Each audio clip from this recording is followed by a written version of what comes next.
تو ان کے 2 طلباء کو میں دعوت دیتا ہوں اور علم تجوید کے عنوان پر ایک دلچسپ مکالمہ پیش کریں۔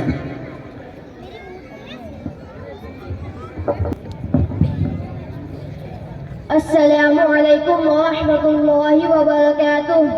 وعلیکم السلام ورحمۃ اللہ وبرکاتہ۔ مزاج گرامی، الحمدللہ آپ کی دعائیں شامل ہیں۔ بڑی مدت کے بعد آپ کی تشریف آوری ہوئی، کافی دنوں کے بعد آپ سے نیاز حاصل ہوا۔ جی ہاں، دراصل میں نے بڑی کشمکش اور حالت حاضرہ پر نظر رکھتے ہوئے اصول تعلیم کے لیے مدرسہ انوار القرآن تاندرجہ کے شعبہ تجوید و قرات میں باضابطہ ایڈمیشن کر لیا ہے، جس کے باعث دوسرے امور سے دلچسپی ختم ہو گئی ہے اور فن تجوید و قرات کو میں نے اپنا اوڑھنا بچھونا بنا لیا ہے۔ واقعی قاری صاحب، آپ نے تو میرے دل کی ترجمانی کر دی، یعنی میرے آج کے سفر کا مقصد صرف فن تجوید و قرات کے متعلق ہے۔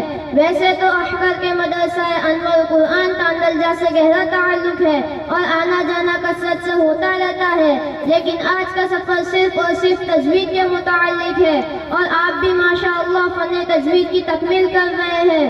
میرا یہ سوال ہے کہ اکثر مدارس اسلامیہ میں فن تجوید و قرات پڑھائی جاتی ہے، آپ مجھے تفصیل کے ساتھ یہ بتائیں کہ جس طرح قرآن مجید کے الفاظ اور اس کا رسم الخط امت کے پاس حضرت صلی اللہ علیہ وسلم کے زمانے سے اب تک محفوظ ہے، تو کیا اسی طرح حروف قرآنیہ کی ادا اور ان کا کوئی تلفظ بھی امت کے پاس محفوظ ہے، یا جس طرح جس کا جی چاہے ادا کرے، اس کی عام اجازت ہے؟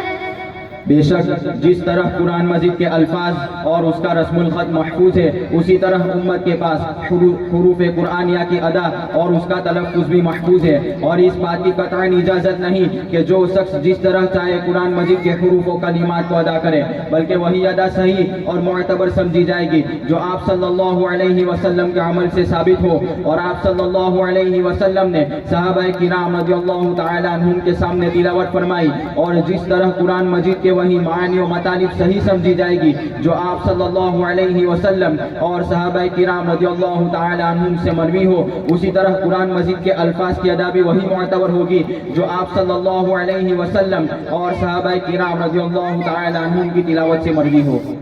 علماء اسلام نے جس طرح قرآن مجید کے معانی و مطالب کی حفاظت کی غرض سے بہت سے علوم مثلا صرف، نحو، لغت اور ادب وغیرہ مدون فرمائے ہیں، تو کیا انہوں نے اس کے الفاظ کی صحیح ادا کو باقی رکھنے کے لیے کسی علم کی تدوین فرمائی ہے؟ اگر ایسا کیا ہے تو اس علم کا نام کیا ہے؟ بے شک علماء اسلام نے معانی قرآن کی طرح اس کے الفاظ کی صحیح ادا باقی رکھنے کے خاطر بھی ایک خاص علم مدون فرمایا ہے، اور اس مقدس علم کا نام علم تجوید ہے۔ پس جس طرح قرآن مجید کے صحیح مطالب تک رسائی حاصل کرنے کے لیے ان سب علوم کا جاننا ضروری ہے، اسی طرح قرآن مجید کے حروف و کلمات کو صحیح طور پر ادا کرنے کے لیے علم تجوید کا حاصل کرنا نہایت ضروری ہے۔ تجوید کی کتابوں میں کیا چیزیں بیان کی جاتی ہے؟ تجوید کی کتابوں میں وہ قواعد بیان کیے جاتے ہیں جن کے یاد کر لینے سے اور قرآن کی تلاوت کے وقت ان کو عمل میں لانے سے الفاظ قرآن کی ادا صحیح ہو جاتی ہے، اور عجمی لوگوں کا تلفظ ان عربوں کے تلفظ کے موافق ہو جاتا ہے جن کی زبان میں قرآن مجید نازل ہوا تھا۔ اس علم کا ثمرہ کیا ہے؟ دونوں جہاں کی سعادت اور اللہ تعالیٰ کی خوشنودی اس کا ثمرہ ہے، نیز یہ کہ اگر قواعد تجوید کی رعایت رکھتے ہوئے قرآن مجید کی تلاوت کی جائے تو تلاوت کا حسن دو بالا ہو جاتا ہے اور حروف اچھے معلوم ہوتے ہیں۔ علم تجوید کی فضیلت کیا ہے؟ یہ علم تمام علوم سے اشرف اور افضل ہے، اس لیے کہ اس کا تعلق تمام چیزوں سے اشرف چیز یعنی کلام اللہ کے الفاظ کے ساتھ ہے۔ تجوید اور علم تجوید کا کیا حکم ہے؟